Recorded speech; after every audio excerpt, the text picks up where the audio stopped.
Hello guys, स्वागत है आप सभी का आपके अपने YouTube channel GS from basic में। और आज हम लेके आए हैं डेली करंट अफेयर में 22 अप्रैल 2022 के सभी इंपॉर्टेंट क्वेश्चन। तो चलिए शुरू करते हैं आज की वीडियो। तो पहला क्वेश्चन है हमारा, पृथ्वी दिवस कब मनाया जाता है? तो पृथ्वी दिवस की अगर बात करी जाए, पृथ्वी दिवस हमारा कब मनाया जाता है? पृथ्वी दिवस आज ही मनाया जा रहा है। और अगर आज हम बात करें, आज हमारी कितनी तारीख है? 22 अप्रैल। तो 22 अप्रैल को पृथ्वी दिवस मनाया जाता है। इसका सही आंसर है 22 अप्रैल। और 22 अप्रैल के अगर हम देखें पृथ्वी दिवस की थीम क्या है, तो इन्वेस्ट इन अवर प्लैनेट। तो ये थीम आपको याद रखनी है, थीम इंपॉर्टेंट है, इन्वेस्ट इन अवर प्लैनेट। अगर हम बात करें कि पृथ्वी दिवस की शुरुआत कब हुई, तो 1970 से इसकी शुरुआत हुई और पहला पृथ्वी दिवस 1992 में रियो ब्राजील में मनाया गया था। और साथ ही अगर हम बात करें 22 मार्च को, तो 22 मार्च को होता है विश्व जल दिवस। और साथ ही 22 मई को अगर देखा जाए विश्व जैव विविधता दिवस। देखिए, अगला देखते हैं नेक्स्ट क्वेश्चन।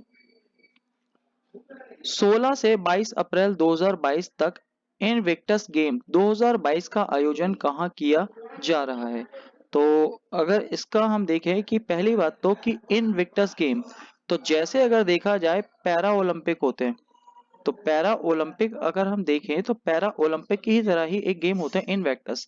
तो इसमें जितने भी अगर देखा जाए सैनिक होते हैं, तो जितने भी इंजर्ड सैनिक होते हैं वो सभी इस खेल में पार्टिसिपेट करते हैं। तो घायल सैनिक जो होते हैं तो वो कहीं ना कहीं इन गेम्स में पार्टिसिपेट करते हैं। और इनका आयोजन जो किया जा रहा है वो हेग में किया जा रहा है। तो द हेग में इनका होगा, और हेग है हमारा नीदरलैंड में। और हेग की अगर हम बात करें तो हेग क्यों फेमस है? क्योंकि अगर बात करी जाए अंतरराष्ट्रीय न्यायालय, अंतरराष्ट्रीय न्यायालय की अगर हम बात करें कि अंतरराष्ट्रीय न्यायालय कहाँ स्थित है, तो वो द हेग नीदरलैंड में स्थित है। देखते हैं नेक्स्ट क्वेश्चन अगला। मत्स्य पालन, पशुपालन और डेयरी मंत्रालय मछुआरों की आजीविका में सुधार हेतु कहां पर एक सीविड समुद्री शैवाल पार्क स्थापित किया जाएगा?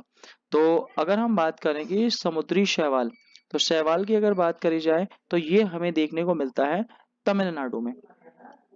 तमिलनाडु में अगर देखा जाए तो जो भारत का नीचे वाला पोर्शन है हमें यहाँ देखने को मिलता है, जो श्रीलंका से जुड़ा हुआ है। तो इधर हमारी मन्नार की खाड़ी है और इधर हमारी पाक की खाड़ी है। तो यहाँ अगर देखा जाए, यहाँ कोरल रीफ भी होती है, प्रवाल भित्ति भी काफी ज्यादा पाई जाती है। इस वजह से यहाँ पर समुद्री शैवाल पार्क बनाया जाएगा तमिलनाडु में। और समुद्री शैवालों को पानी के नीचे का जंगल कहा जाता है। और अगर हम बात करें विश्व में सबसे बड़ी प्रवाल भित्ति कहाँ है, तो ग्रेट बैरियर रीफ है। ग्रेट बैरियर रीफ ये हमें ऑस्ट्रेलिया में देखने को मिलती है। ग्रेट बैरियर रीफ ऑस्ट्रेलिया में पूर्वी तट पे। दूसरी अगर हम बात करें, वर्तमान में विश्व में कुल ग्लोबल जियो पार्क कितने हैं, तो 177 177 पार्क। नेशनल डूगोंग कंजर्वेशन सेंटर, तो नेशनल डूगोंग मतलब ये जो बात चल रही है समुद्री गाय की, तो समुद्री गाय को बचाने के लिए जो बात चली है उसके कंजर्वेशन सेंटर की स्थापना कहाँ की गई है? तमिलनाडु में की गई है। नेक्स्ट अगला, लाइकेन, लाइकेन वायु प्रदूषक का संकेतक प्रजाति है। और अगर अब बात आती है जल प्रदूषण की, तो जल प्रदूषण की जो प्रजाति है वो कौन सी है? मछली। और अगर हम बात करें तापीय प्रदूषण की, तो तापीय प्रदूषण की अगर देखा जाए तो कोरल, जो कोरल हमारा है, कोरल तापीय प्रदूषण की संकेतक प्रजाति है। तमिलनाडु में एक बहुत ही फेमस मंदिर है मीनाक्षी मंदिर, और ये तमिलनाडु के मदुरई में स्थित है, जो कि हमारी किस शैली में बना हुआ है? द्राविड़ शैली में बना हुआ है। तो द्राविड़ शैली कुछ इस तरह की होती है कि मतलब इसमें स्टेप बाय स्टेप एक देखा जाए तो पत्थरों के ऊपर पत्थर इस टाइप के कुछ लगे हुए होते हैं, तो उसे बोला जाता है द्राविड़ शैली। शैवालों के अध्ययन को साइकोलॉजी कहते हैं और कवक के अध्ययन को माइकोलॉजी कहते हैं। नेक्स्ट है हमारा अगला क्वेश्चन, लद्दाख और किस राज्य को जोड़ने के लिए सीमा सड़क संगठन द्वारा दुनिया की सबसे ऊंची सुरंग का निर्माण किया जाएगा? तो ये हमारी बात चल रही है बीआरओ की, बॉर्डर रोड ऑर्गेनाइजेशन। तो बीआरओ अगर देखा जाए इस समय ये जो ऊंची सुरंग है ये हमारा कहाँ पर बनाएगा? तो इस सुरंग का जो निर्माण किया जाएगा ये हिमाचल में किया जाएगा। ये जो हमें सुरंग देखने को मिलेगी हिमाचल में देखने को मिलेगी सुरंग। और इस सुरंग का जो निर्माण होगा वो 2025 तक किया जाएगा। यह दुनिया की सबसे ऊंची सड़क सुरंग होगी जो कि हिमाचल और लद्दाख को आपस में जोड़ेगी।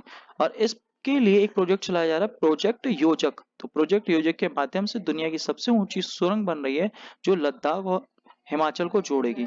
और ये सुरंग जो है संकुला दर्रे में स्थित है।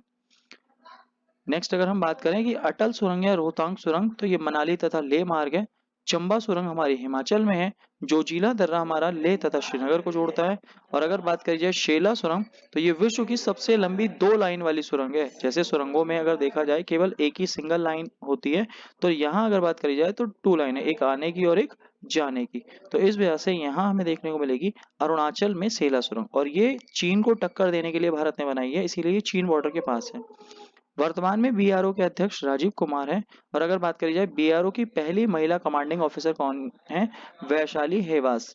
तो ये अगर देखा जाए हमारी पहली महिला कमांडिंग ऑफिसर है बीआरओ की। नेक्स्ट है हमारा अगला क्वेश्चन, 5 अप्रैल 2022 में किसे सैन्य अभियान का महानिदेशक नियुक्त किया गया है। तो सैन्य अभियानों के लिए अगर देखा जाए यहाँ पर बात आती है मनोज कुमार कटियार को, इन्हें नियुक्त किया गया है हाल ही में। और इन्हें अगर देखा जाए एक पुरस्कार मिला है अति विशिष्ट सेवा मंडल पुरस्कार। और ये अगर देखा जाए स्ट्राइक सेंटर आगरा में जो स्थित है उसके कमांडर भी हैं। और इस सेंटर का निर्माण चीन या पाकिस्तान से अगर कल को लड़ाई हो जाती है तो इस सेंटर का सबसे ज्यादा उपयोग होगा। और इस सेंटर के कमांडर कौन है, मनोज कुमार कटियार, जिन्हें एक पुरस्कार भी मिला है अति विशिष्ट सेवा मंडल पुरस्कार। और ये वर्तमान में सैन्य अभियान के महानिदेशक भी चुने गए हैं, तो इसीलिए इनका नाम इंपॉर्टेंट हो जाता है। नेक्स्ट है अगला क्वेश्चन, हाल ही में किस केंद्र शासित प्रदेश के ग्रामीण विकास और पंचायती राज विभाग ने जन निगरानी ऐप लॉन्च की है। तो कल ही हमने एक क्वेश्चन देखा था पल्ली पंचायत, और पल्ली पंचायत हमें जो जहां देखने को मिलेगी वहीं हमें देखने को मिलेगी जन निगरानी ऐप। तो ये हमें देखने को मिलेगी जम्मू कश्मीर में। और पल्ली पंचायत भी कहाँ की थी, जम्मू कश्मीर की। और जम्मू कश्मीर के वर्तमान में उपराज्यपाल कौन है, मनोज सिन्हा। सतर्क ऐप की बात करी जाए तो ये भी जम्मू कश्मीर ने ही लॉन्च की है। लेकिन अगर हम बात करें दिशांक ऐप की तो ये कर्नाटक ने लॉन्च करी है। सारथी ऐप की बात कही जाए तो सेबी ने, और मनी ऐप की बात कही जाए तो आरबीआई द्वारा लॉन्च की गई है। नेक्स्ट है हमारा अगला क्वेश्चन, 20 अप्रैल 2022 को कहां पर भारत का पहला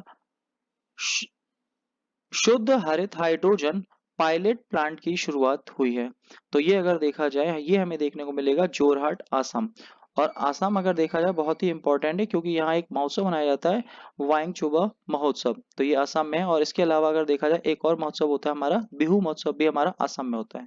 और असम नॉर्थ ईस्ट राज्यों में जो हमारे उत्तर पूर्वी राज्य है, तो नॉर्थ ईस्ट राज्यों में एकमात्र ऐसा राज्य है जिसकी सीमा सभी उत्तर पूर्वी राज्यों से लगती है।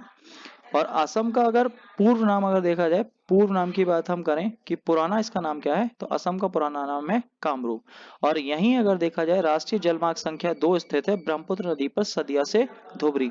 तो सदिया से जो धुबरी तक हमें देखा जाए तो यहाँ हमें देखने को मिलता है NW2 देखने को मिलता है सदिया से धुबरी, जो कि ब्रह्मपुत्र नदी पर, और ब्रह्मपुत्र नदी पर एक द्वीप भी है जिसका नाम है माजुली द्वीप। और अभी हाल ही में असम के ही डिब्रूगढ़ में एक कॉन्क्लेव हुआ था जिसको कहा गया था वाटर कॉन्क्लेव, तो ये डिब्रूगढ़ में हुआ था। और भारत का पहला तेल का कुआं भी अगर कहीं ढूंढा गया था वो डिगबोई असम में। और अभी हाल ही में एक तेल का कुआं मिला है दुर्गा नाम से, और दुर्गा नाम से ये कुआं जो हमें मिला है वो कहाँ मिला है, राजस्थान के बाड़मेर में। नेक्स्ट है हमारा अगला क्वेश्चन, 21 अप्रैल 2022 को किसने फिनक्लुवेशन नामक पहल लॉन्च किया है। तो अगर बात आती है इस पहल को इंडिया पोस्ट पेमेंट बैंक ने लॉन्च किया है। ये अगर देखा जाए तो ये डाक विभाग से संबंधित है। डाक विभाग से अगर देखा जाए इंडिया पोस्ट पेमेंट बैंक है तो इस डाक विभाग से संबंधित है। और इस योजना को इसलिए लागू किया गया है क्योंकि हर व्यक्ति को बैंक से जोड़ना है। क्यों, ताकि वित्तीय समावेशन किया जा सके भारत की इकोनॉमी में, ये काफी हेल्पफुल होगा वित्तीय समावेशन। तो वित्तीय समावेशन की एक योजना है फिनक्लुवेशन, ये इंडिया पोस्ट पेमेंट बैंक ने शुरू करी है जो कि डाक विभाग से संबंधित है। और अगर बात करें हम भारत की सबसे बड़ी वित्तीय समावेशन योजना, तो वो है जनधन योजना, जो कि 28 अगस्त 2014 को लॉन्च की गई थी। नेक्स्ट है अगला क्वेश्चन, 20 अप्रैल 2022 को किस देश ने सरमत मिसाइल का सफल परीक्षण किया है। तो अभी हमारी लड़ाई चल रही है रूस और यूक्रेन में, तो रूस ने अभी हाल ही में अपनी सरमत मिसाइल का परीक्षण किया है। और रूस ने अभी देखा था हमने कुछ टाइम पहले कि किंजर और जिरकॉन मिसाइल भी जो है, जो हाइपरसोनिक मिसाइल हैं, एक तो होती है सुपरसोनिक, एक होती है हाइपरसोनिक, जिनकी स्पीड 5 मैक से ज्यादा की होती है, वो होती है हमारी हाइपरसोनिक। तो किंजर और जिरकॉन जो मिसाइल हैं वो भी किसकी हैं, रूस की मिसाइलें हैं। और अभी हाल ही में सरमत का इन्होंने और परीक्षण किया है। ये काफी ज्यादा इंपॉर्टेंट है क्योंकि ये 18,000 किलोमीटर इस मिसाइल की रेंज है। ये दुनिया में कहीं भी मारक क्षमता इसकी अगर देखा जाए सभी को, पूरी दुनिया को कवर करती है। तो इसी वजह से ये इंपॉर्टेंट हो जाती है सरमत मिसाइल, और ये रूस ने इसका भी परीक्षण किया है। नेक्स्ट है अगला क्वेश्चन हमारा, 20 अप्रैल 2022 को किस भारतीय कंपनी ने रूस के साथ अपना कारोबार बंद करने की घोषणा की है? तो अभी हाल ही में टाटा ने, अगर देखा जाए, टाटा ने अपना कारोबार बंद करने की घोषणा की है। क्यों? क्योंकि अगर हम बात करें कि टाटा काम करता है लोहे का, और लोहे के लिए जरूरत पड़ती है कोयले की, और कोयला अगर देखा जाए तो एशिया में सबसे ज्यादा रूस, चीन और भारत में मिलता है। अब भारत में तो हम यूज कर नहीं पाते, तो ये अपना कोयला रशिया से मंगाता था। इस वजह से यहाँ पे इसने रशिया से कारोबार बंद करने की बात कही है टाटा ने। तो ये आज के सभी इंपॉर्टेंट क्वेश्चन हो गए। तो इन्हें आपको सभी के नोट्स बना लीजिए, और देखते हैं आज का क्या सवाल है। चर्चा में रहा राष्ट्रीय सुरक्षा कानून यानी कि रसू का किस वर्ष का है? तो इसका आंसर आपको कमेंट करना है। तो कमेंट करके आपको बताना है कि इसका सही आंसर क्या है। और नीचे अगर हम बात करें तो ये हमारे टेलीग्राम चैनल का लिंक है, फेसबुक पेज का है, और इंस्टाग्राम का भी है, और व्हाट्सएप ग्रुप का भी है। तो आप हमारे व्हाट्सएप ग्रुप पे भी और टेलीग्राम ग्रुप पर भी जुड़ सकते हैं। आपको ये पीडीएफ वहाँ पर भी अवेलेबल हो जाएगी। तो आज की पीडीएफ में इतना ही दोस्तों। और अगर वीडियो अच्छी लगी हो तो प्लीज़ इसे लाइक करें, शेयर करें और कमेंट करें। Thank you guys.